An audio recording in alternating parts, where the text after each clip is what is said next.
साथ मैं हूं पूजा यादव। पुडुचेरी में अमित शाह क्या कुछ कह रहे हैं, एक बार सुन लेते हैं। उयर्ந்திருந்தது अब आज की डेट में एनडीए के शासन में 47% से कम होकर 4.3% पर लेकर आए हैं। நம்முடைய ஆட்சி காலத்துக்கு வந்தோனே இந்த வேலையில்லா திண்டாட்டம் ஒழிக்கப்பட வேண்டும், இளைஞர்களுக்கு வேலை கிடைக்க வேண்டும் என்று எடுத்த தொடர் முயற்சியால இந்த 47% குறைக்கப்பட்டு வெறும் 4.3% குறைக்கப்பட்டது। भाइयों बहनों, अभी 2 दिन पहले राहुल बाबा पुदुचेरी में आए थे।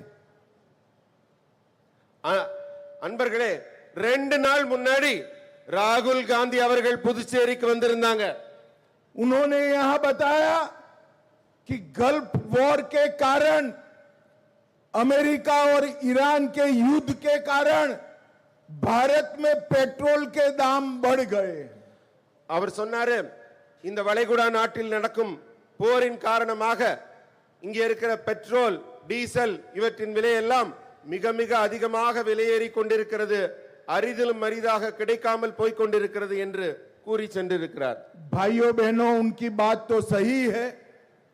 पेट्रोल के दाम बढ़कर 458 रुपीस हो गए हैं और डीजल के दाम बढ़कर 520 रुपीस हो गए हैं।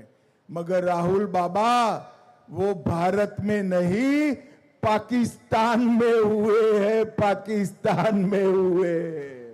ராகுல் காந்தி அவர்கள் வந்து எப்பவுமே ஒரு கனவு உலகத்தில் மிதந்து கொண்டிருக்கிறார்। ஆனால் அவர் சொன்னது உண்மைதான், பெட்ரோல் விலை ஏறி இருக்கிறது, கொஞ்ச நெஞ்சம் இல்ல, 458 ரூபாயாக உயர்ந்திருக்கிறது। டீசல் விலையும் கொஞ்ச நெஞ்சம் இல்ல, 520 ரூபாயாக உயர்ந்திருக்கிறது। அது இந்தியால இல்லைங்க, நீங்க எப்பவுமே நேசித்துக் கொண்டிருக்கிற பாகிஸ்தான்ல தான் அவ்வளவு விலை விக்குது, இந்தியால அந்த விலை விக்கலைங்க। नरेंद्र मोदी जी के शासन में पूरी दुनिया में पेट्रोल डीजल की किल्लत है। घर से काम करने के ऑर्डर हुए हैं, 3 दिन का सप्ताह बना दिया है, दाम आसमान को छू रहे हैं। मगर भारत में सबको पेट्रोल और डीजल मिल रहा है और दाम भी नहीं बढ़े हैं। நீங்க நல்லா யோசிச்சு பார்க்கணும், உலகம் முழுமையிலும் பெட்ரோல் டீசல் கிடைக்கவில்லை, யாரும் அலுவலகத்துக்கு போக முடியல, வார நாட்கள் 3ஆக குறைக்கப்பட்டு விட்டன, எல்லாரும் வீட்டில் இருந்து வேலை செய்யுங்கன்னு கேட்டுக்கொள்ளப்பட்டிருக்கிறார்கள்। பெட்ரோல் அரிதிலும் அரிதாக வண்டி வாகனத்திற்கு கிடைக்காத சூழல் நிலவுகிறது। ஆனா இந்தியால அப்படி இருக்கா? இந்தியால விலை உயர்ந்திருக்கா? நம்ம மோடி அவர்கள் ஆட்சியில பெட்ரோல் டீசல் மக்களுக்கு எளிதாக கிடைத்துக் கொண்டிருக்கிறது, விலை 1 ரூபாய் கூட ஏறல। भाइयों बहनों, हमारी एनडीए सरकार में मोदी जी ने एसर का लैपटॉप बनाने का फैक्ट्री पुदुचेरी में लगाया है।